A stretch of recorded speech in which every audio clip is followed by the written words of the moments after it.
The Lord desires to meet with each one of us every single day. And so a good example in the scripture of someone that had an encounter with God is Jacob. He was dreaming and the Lord set up this ladder and the Lord was there. There was a portal and Jacob encountered God. He received a wonderful promise and a covenant from the Lord. And so today, we don't have a ladder. We have Jesus. He is the door to heaven. And He is saying to us, come. We can every single day come to Him. We can have an encounter with the Father. The story in Genesis chapter 28 of Jacob's ladder is a template to show us how it works, how we can encounter the Lord every single day. So the story goes like this. Jacob was on the run.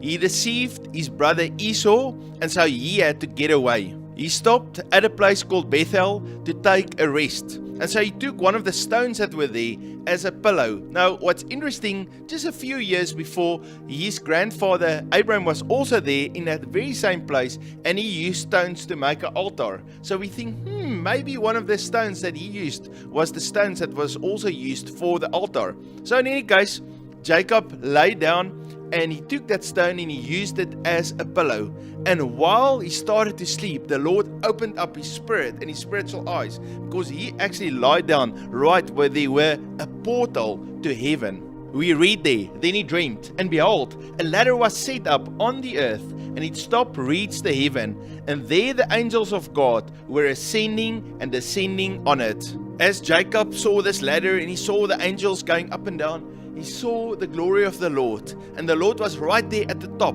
and the Lord gave him a wonderful promise. The Lord said, I am with you and will keep you wherever you go. When Jacob woke up, he was awestruck, and he said, surely the Lord is in this place, and I did not know it. Now what's very interesting is how Jesus then relates to this story in John chapter 1 verse 51 when he spoke to Nathanael. He said, most assuredly, I say to you, hereafter you shall see heaven open, and the angels of God ascending and descending upon the Son of Man. You see, Jacob's ladder is actually Jesus Himself.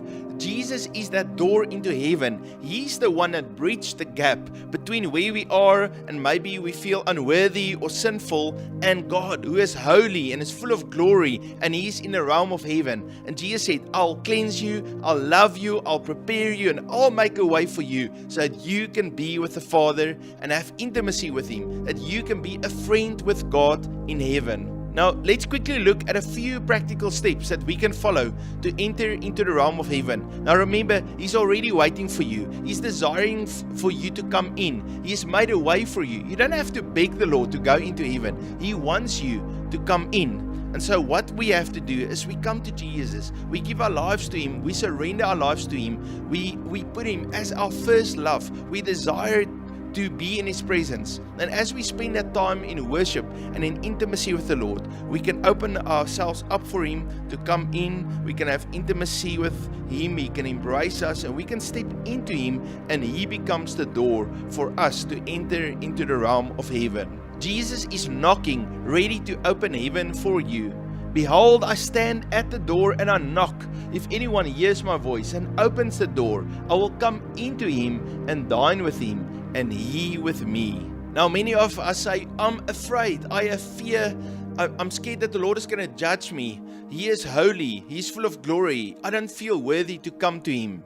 The fear of God's judgment stems from sin, but the blood of Jesus cleanses and grants access to His presence. That is why the blood of Jesus Christ being applied to your life is so vital. Fear and judgment can block you from entering into heaven, but the blood of Jesus cleanses you and He makes you worthy. Put your trust in Jesus. Trust Him that He will cleanse you through His blood, and then step boldly into His presence.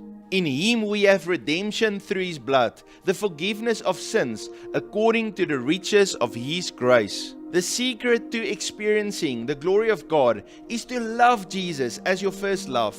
Revelation chapter 2 tells us, to him who overcomes, I will give to eat from the tree of life, who is in the midst of the paradise of God.